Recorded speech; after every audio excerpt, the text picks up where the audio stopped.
रसोई में बर्तनों की आवाज़ आज कुछ ज़्यादा ही तीखी लग रही थी। शायद इसलिए क्योंकि हर आवाज़ के साथ अनन्या के दिल में दबा एक सवाल टकरा रहा था। क्या मेरी थकान की कोई आवाज़ नहीं होती? काकी जी की फुसफुसाहट फिर हवा में तैर गई। एक ही घर में दो बहुएं, लेकिन एक को बहू समझा जाता है और दूसरी को बस काम। अनन्या के हाथ कांपे। उसने आटे से सने हाथों को रोकना चाहा, मगर आदतें इतनी आसानी से नहीं रुकती। वह फिर झुक गई, क्योंकि इस घर में झुकना उसकी पहचान बन चुका था। 3 साल पहले जब वह इस हवेली में आई थी, उसने सोचा था शादी बराबरी का रिश्ता होती है, लेकिन यहाँ बराबरी नहीं थी, यहाँ तुलना थी। छोटी बहू रिया को नाजुक कहा जाता और बड़ी बहू अनन्या को मजबूत। समाज में मजबूत औरत का मतलब होता है जो रोए नहीं, जो सवाल न करे और जो सब सह जाए। धनतेरस की रात थी, दियों की रोशनी थी और अनन्या के भीतर अंधेरा। रिया की हथेलियों में हीरे रखे गए और अनन्या के हाथों में फाइलें। उस पल अनन्या को गहनों से ज़्यादा भारी लगा अपना स्त्री होना। उसने खुद से पूछा, अगर मैं बेटी होती तो क्या तब भी मुझे तपाने के नाम पर जलाया जाता? रात भर वह जागती रही। अपमान ने उसे सुलाने नहीं दिया और आत्मसम्मान ने फाइलें बंद करने नहीं दी। औरत जब टूटती है तो राख नहीं बनती। घोटाला पकड़ा गया, सच सामने रखा गया, लेकिन तारीफ फिर भी नहीं मिली, क्योंकि समाज अक्सर यही करता है। औरत से मेहनत तो लेता है, पर उसे मान्यता नहीं देता। अनन्या पहली बार समझ गई, यह घर उसे दे नहीं रहा, यह घर उसे तैयार कर रहा है। सांस बीमार पड़ी, घर डगमगाया, बिजनेस हिल गया। पुरुष पढ़े लिखे थे, पर फैसले लेने में असहाय थे। उस दिन अनन्या ने महसूस किया, औरत कमज़ोर नहीं होती, उसे कमज़ोर समझा जाता है। उसने साड़ी कस कर बांधी और पहली बार किसी के आदेश पर नहीं, अपने फैसले पर आगे बढ़ी। फैक्ट्री में एक औरत की आवाज़, शांत हो जाइए।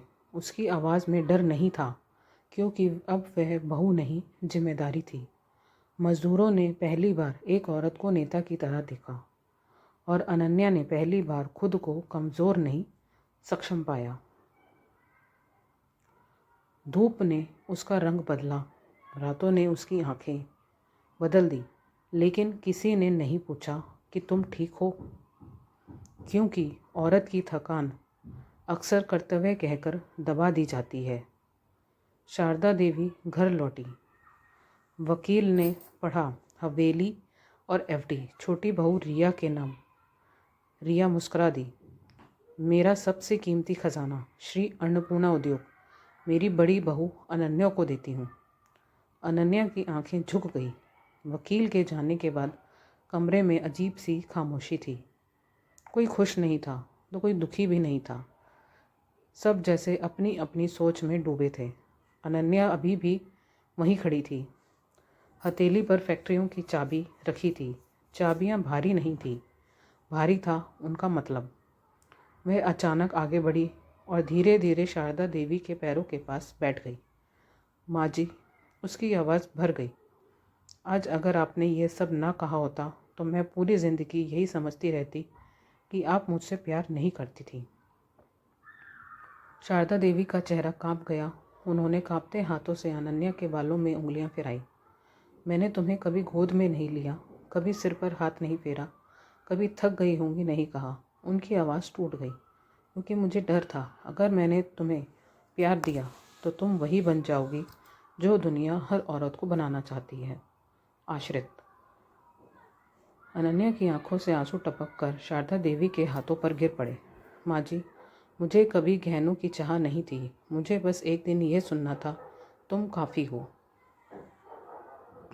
शारदा देवी रो पड़ी। सख्त मानी जाने वाली वह औरत पहली बार सबके सामने टूट गई। तुम काफ़ी नहीं हो अनन्या। उन्होंने उसका चेहरा ऊपर उठाया। तुम उससे बहुत ज़्यादा हो। फिर उन्होंने बेहद धीमी आवाज़ में कहा, मैंने अपनी ज़िंदगी में बहुत सी औरतों को अपने सपनों को मरते देखा है। वह नहीं चाहती थी कि मेरी बहू भी उन्हीं में से एक बने।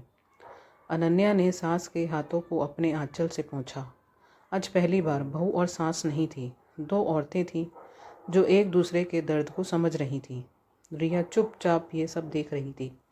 उनकी आंखें भी नम थी। वह आगे आई। पहली बार उसने अनन्या को दीदी कहकर पुकारा। मुझे माफ़ कर देना, मैं समझ ही नहीं पाई कि तुम्हारी चुप्पी कितनी ज़ोर से रोती है। अनन्या ने उसे गले लगा लिया। उस रात हवेली में दिए जले थे, लेकिन सबसे ज़्यादा रोशनी अनन्या की आंखों में थी। और जब वह अपने कमरे में गई, शीशे के सामने खड़ी होकर उसने खुद से कहा, आज पहली बार मैं सिर्फ किसी की बहू नहीं हूँ, मैं खुद की पहचान हूँ। उसकी आंखों से एक आखिरी आंसू गिरा, लेकिन वह आंसू दुख का नहीं था। वह उस लड़की की विदाई थी जो सालों तक खुद को कम समझती रहती थी। और उसी के आंसू के साथ एक नई औरत ने जन्म लिया, मजबूत नहीं, स्वतंत्र।